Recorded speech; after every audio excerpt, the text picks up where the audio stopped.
C ಇವತ್ತು ಬೆಳಗಿಂದ ನಾನು ನಮ್ಮ ಕಾನ್ಸ್ಟಿಟ್ಯೂನ್ಸಿ ಸರ್ವಜ್ಞನಗರದಲ್ಲಿ ನಿನ್ನೆಯಿಂದ JDS ಪಕ್ಷದವರು ಯಾರು ನನ್ನ ವಿರುದ್ಧವಾಗಿ ಕಳೆದ ಚುನಾವಣೆಯಲ್ಲಿ ಸ್ಪರ್ಧೆ ಮಾಡಿದ್ದಾರೆ ಅವರು ಸಮೇತ ನಮ್ಮ ಪಕ್ಷಕ್ಕೆ ಸೇರ್ಕೊಂಡು ಅದೇ ರೀತಿಯಲ್ಲಿ ಬ್ಲಾಕ್ ಕಾಂಗ್ರೆಸ್ ಜನತಾದಳ ಪ್ರೆಸಿಡೆಂಟ್ ಸಭೆ ಸೇರ್ಕೊಂಡಿದ್ದಾರೆ.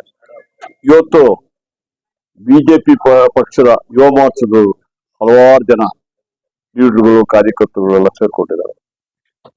ಇವತ್ತು ಇಡೀ ನಮ್ಮ ಸೆಂಟ್ರಲ್ ಎಲ್ಲ ನಾನು ಹೇಳಿದ ಇಡೀ ಕರ್ನಾಟಕದಲ್ಲಿ ಕಾಂಗ್ರೆಸ್ ಪರವಾಗಿ ಅಲೆ ನಡೀತಾ ಇದೆ.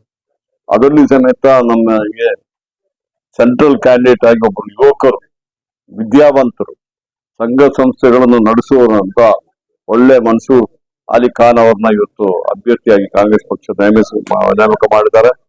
ಬಹುಶಃ ಬಿಜೆಪಿಯವರು ಸಾಕಷ್ಟು ಸುಳ್ಳು ಭರವಸೆಗಳನ್ನು ಕೊಟ್ಟು ಅಧಿಕಾರಕ್ಕೆ ಬಂದಿದ್ದರು. ಜನರಿಗೆ ಅವರ ಭರವಸೆಗಳೆಲ್ಲ ಸುಳ್ಳು ಮತ್ತೆ ಟೊಳ್ಳು ಗೊತ್ತಾಗಿದೆ. ಅದರಿಂದ ಈ ಒಂದು ಚುನಾವಣೆಯಲ್ಲಿ ಜನ ಈಗಾಗಲೇ ತೀರ್ಮಾನ ಮಾಡಿದ್ದಾರೆ. ಬಟ್ ನಾವು ಪ್ರಜಾಪ್ರಭುತ್ವದಲ್ಲಿ ಜನರ ತೀರ್ಮಾನಕ್ಕೆ ನಾವು ತಲೆ ಬರ್ತೀವಿ. ಜನರ ಹತ್ರ ನಾವು ಕೇಳ್ಕೊಂಡಿದ್ದೀವಿ. ಇವತ್ತು ಯುವಕರಿದ್ದಾರೆ ಅಭ್ಯರ್ಥಿ, ಅದೇ ರೀತಿಯಲ್ಲಿ ಒಳ್ಳೆ ಒಂದು ಬ್ಯಾಕ್ ಗ್ರೌಂಡ್ ಇಡುವ ಅಭ್ಯರ್ಥಿ ಇದ್ದಾರೆ. ಅದರಿಂದ ಅವ್ರನ್ನ ಗೆಲ್ಲಿಸುವುದರಲ್ಲಿ ಯಾವುದೇ ಸಂಶಯ ಇಲ್ಲ ಅಂತ ನಾನಾದ್ರೂ ತಿಳ್ಕೊಂಡಿದ್ರಿ. ಬಟ್ ಆದರೂ ಸಮೇತ ಜನರ ಹತ್ರ ನಾವು ವಿನಂತಿ ಮಾಡ್ತೀವಿ, ನೀವು ಮತದಾರರು ನಮಗೆ ಕಾಂಗ್ರೆಸ್ ಪಕ್ಷಕ್ಕೆ ವೋಟ್ ಕೊಡ್ಬೇಕೆಂಬುದಾಗಿ ಹೇಳ್ತಾ ಇದ್ದೀವಿ. ಅಭ್ಯರ್ಥಿಯಾದ ಮನ್ಸೂರ್ ಅವರ ಪರವಾಗಿ ಚುನಾವಣಾ ರ್ಯಾಲಿಗೆ ನಾವೆಲ್ಲ ಬಂದಿದ್ದೀವಿ. ಒಳ್ಳೆ ಉತ್ತಮವಾದ ಪ್ರತಿಕ್ರಿಯೆ ಸಿಗ್ತಾ ಇದೆ. ಈಗಾಗಲೇ ಸರ್ಕಾರದ ಯೋಜನೆಗಳು ಬಡವರ ಪರವಾಗಿವೆ, ಹೆಣ್ಮಕ್ಳ ಪರವಾಗಿವೆ. ಅವ್ರದ್ದೆಲ್ಲಾನು ಪ್ರತಿಕ್ರಿಯೆ ಬಹಳಷ್ಟು ಚೆನ್ನಾಗಿದೆ.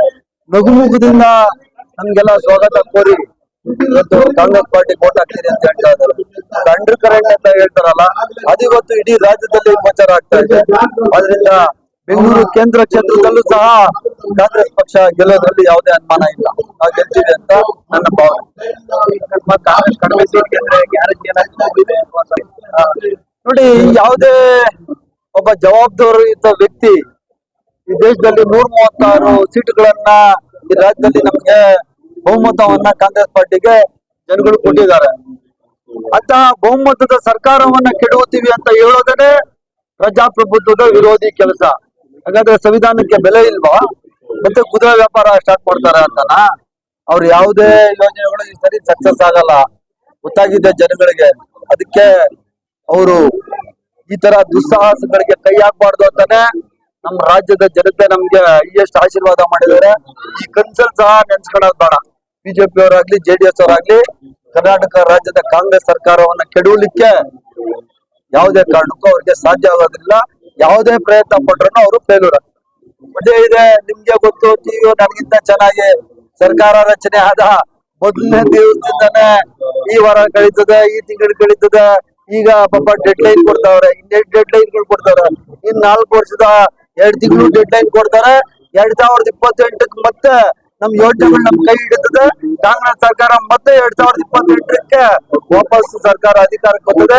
ಆವಾಗೂ ಏನಂತಾರೆ 136 ಸೀಟ್ ಇರೋದು ನನ್ನ ಪ್ರಕಾರ 2028ಕ್ಕೆ 150 ಸೀಟ್ ಆಗ್ತದೆ. ಆಗ್ಲೂ ಈ ಸ್ಟೇಟ್ಮೆಂಟ್ ಗಳು ಆರೋಪ ಕೊಡ್ತಾನೆ. ಅದಕ್ಕೆ ನನ್ನ ಅಬ್ಜೆಕ್ಷನ್ ಇಲ್ಲ.